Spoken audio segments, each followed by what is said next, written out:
ઘટના બની છે। જી હા, હિરાસર એરપોર્ટ પર મોટી દુર્ઘટના ટળી। પેસેન્જર પેસેજમાં આવેલી કેનોપી તૂટી પડી। જો કે સદનસીબે નીચે પેસેન્જર ન હોવાથી દુર્ઘટના ટળી। ચોમાસાની શરૂઆતમાં જ એરપોર્ટના નબળા બાંધકામની પોલ ખુલી ગઈ। તો બીજી તરફ હિરાસર એરપોર્ટ પર કેનોપી તૂટી જવા મામલે કલેક્ટરનું નિવેદન પણ સામે આવ્યું। હંગામી શેડ છે તે પડી ગયું છે, એરપોર્ટ ઓથોરિટીને પૂછો તેવું કલેક્ટરે જણાવ્યું।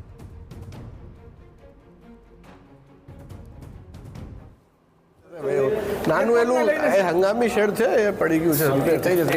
ઓલાને પૂછો, એરપોર્ટ ડાયરેક્ટરને મારે તો વાત તો કરવા દો ભાઈ। નાનું એનું હંગામી શેડ છે એ પડી ગયું છે, રિપેર થઈ જશે। ઓલાને પૂછો, એરપોર્ટ ડાયરેક્ટરને મારે તો વાત તો કરવા દો ભાઈ।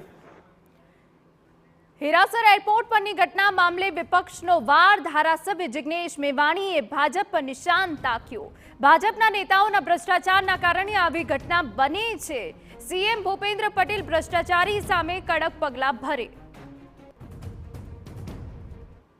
જનતા પાર્ટીના ભ્રષ્ટ નેતાઓ અને એમના ચહીતા અધિકારીઓની મિલી ભગતના કારણે જ અગ્નિકાંડથી લઈને રાજકોટ એરપોર્ટના હિસ્સો તૂટી જવો આવી ઘટનાઓ બની રહી છે।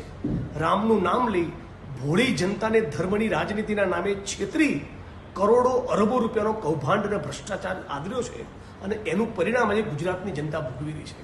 આશા રાખું કે મૃદુ મુખ્યમંત્રી મૃદુ ન બની રહેતા આ ભ્રષ્ટાચારીઓની સામે મક્કમ બને। દરેક મોટી ખબર છે